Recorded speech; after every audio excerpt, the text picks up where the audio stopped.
Her name was Zola. She stood before the ancient well, a relic from a forgotten time. Its stone was cool against the blistering air. A low hum vibrated from the city's energy grid in the distance. It was a constant, oppressive sound. But out here, by the well, there was a different kind of quiet. A heavy silence. A waiting silence. She felt it in her bones. Something was about to break. Zola drew a breath. The air tasted of metal and dry earth. She closed her eyes for a moment, letting the intense light paint the inside of her eyelids red. Her futuristic pixie haircut, sharp and silver-tipped, caught the glare. It was a statement, a shield. Everything about her was a shield. Her high-collared tunic, the guarded look in her eyes, the deliberate way she moved. She was a woman who had learned to protect herself from the world, from its judgments, from its men. Coming here at noon was a choice. It was a way to avoid the whispers, to avoid the stares of the other women who came in the cool of the morning. She leaned over the well's edge, her reflection staring back from the dark water below. A distorted face, a stranger. Who was that person? A flicker of something, loneliness, fatigue, crossed her features before the mask slammed back into place. She lowered the hydro bucket, its magnetic winch whirring softly. The sound was small against the vast, empty landscape. She gripped the controls, her knuckles white. She felt a strange tension in the air, a charge, like the moments before a storm breaks over the desert plains. It made the hairs on her arms stand up. The feeling was unsettling. It was new. Someone asked her once how she was doing, how she managed to keep going. She had laughed, a short, bitter sound. She had pointed toward this very place. I am well because I'm at the well. The words were a joke, a deflection, but today they felt like a lie. The well offered water, but her soul was parched. It was a deep, aching thirst that no amount of water could ever quench. The bucket reached the surface, brimming with cool, clear liquid. But as she looked at it, she knew it wasn't enough. It would never be enough. He appeared as if from the heat haze itself. One moment, there was nothing but shimmering air and chrome dust. The next, he was there. He stood a few feet away, his presence so calm, so solid, it seemed to absorb the oppressive heat. He was tall, with skin the color of rich, dark earth. His hair was long, styled in thick dreadlocks that fell over his shoulders, adorned with small, intricate silver clasps that glinted in the harsh light. He wore simple flowing robes, but there was a power in his stillness, a magnetic pull. He did not speak, he just watched her. His eyes held a depth that felt ancient. Zola froze. Her hand tightened on the hydro bucket. Every instinct screamed at her. A man, a stranger, and a Judean by the look of his garments. Her people and his did not mix. It was an old rule, a deep-seated distrust that ran generations deep.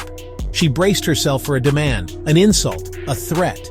That's what she expected from the world, especially from men she did not know. Yet he just stood there. His gaze was not threatening. It was not judgmental. It was knowing. As if he could see right through the walls she had so carefully built around her heart. He finally broke the silence. His voice was low and smooth like the pull of a deep river. Will you give me a drink? The question was simple, but the way he asked it felt profound. It was not a demand. It was an invitation, a request that held more weight than just a plea for water. Zola stared at him, her mind racing. Why was he speaking to her? A Judean man speaking to a Samaritan woman, and alone. It was not just improper, it was scandalous. The city's hum seemed to fade away, leaving only the sound of her own heart beating a frantic rhythm against her ribs. Her defenses kicked in. You are a Judean, and I am a Samaritan woman. How can you ask me for a drink? It was a challenge, a test. She was pushing him away, daring him to confirm her worst expectations, to show his prejudice, to prove that he was just like all the others. But he didn't flinch. His expression remained one of serene calm. He simply held her gaze, waiting, letting her defiance wash over him without effect, as if he knew it was not truly meant for him. If you knew the gift of God and who it is that asks you for a drink, you would have asked him, and he would have given you living water. His words were heavy. They settled in the air. Living water? Zola scoffed, a nervous, sharp sound. What was this man talking about? Was he a madman? A poet speaking in riddles? This well was the only source of water for miles. It was deep. He didn't even have a bucket. Her anxiety began to mix with confusion. She was losing control of the situation and she hated it. Are you greater than our father Jacob, who gave us the well? He drank from it himself, as did his sons and his livestock. She was trying to ground the conversation in logic, in history, in things she could understand. But the man's gaze never wavered. It felt like he was looking past her words, past her defenses, and into the very core of her being. She felt exposed, vulnerable.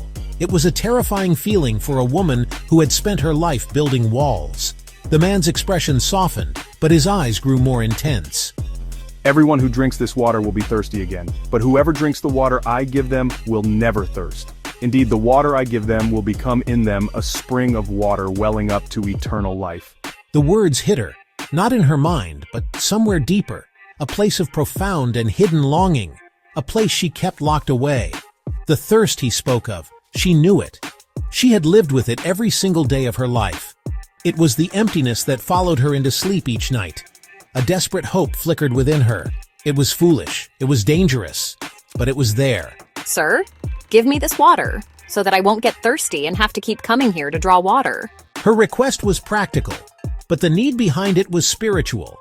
It was the cry of a soul that was tired of being empty, tired of the heat, tired of the loneliness, tired of coming to the well alone. The man's gaze held her. It was gentle, yet it pinned her in place. There was no escape. Go, call your husband and come back. The air crackled with sudden tension. Zola's breath caught in her throat. Her husband. The question was a knife, twisting into a wound she kept hidden from the world. Her mind spun, searching for an answer, a lie, an evasion. The chrome city in the distance seemed to mock her with its cold, hard lines. There was no hiding place out here. There was only the truth, rising up like water from the depths of the well. I have no husband. The words felt like stones in her mouth. They were true, but not the whole truth. It was a carefully constructed shield, a half-truth designed to end the conversation, to make him go away, to let her retreat back into the safety of her solitude. She looked down at her hands, unable to meet his eyes. She could feel his gaze on her, patient and knowing. The silence stretched out, thick and heavy, broken only by the distant, indifferent hum of the city. She felt a cold dread creep up her spine. He knew. Somehow, he knew. You are right when you say you have no husband. The fact is, you have had 5 husbands, and the man you now have is not your husband. The words landed, each one a direct hit against the fortress of her secrets. Her face fell. The mask of indifference shattered, replaced by a wave of raw anxiety and utter shock. How? How could this stranger know the most private, most painful details of her life? Her carefully controlled world crumbled. Her stylish haircut, her defiant posture, her sharp words, they were all useless now. She was seen, truly and completely seen. The concern on her face was real. The fear was primal. This man was no ordinary traveler. He was something more, something powerful. A prophet? Who was he? The questions swirled in her mind, creating a dizzying vortex of fear and awe. She looked from his deep, knowing eyes to the ancient well, and then out toward the city, where she would have to return. This encounter was not over.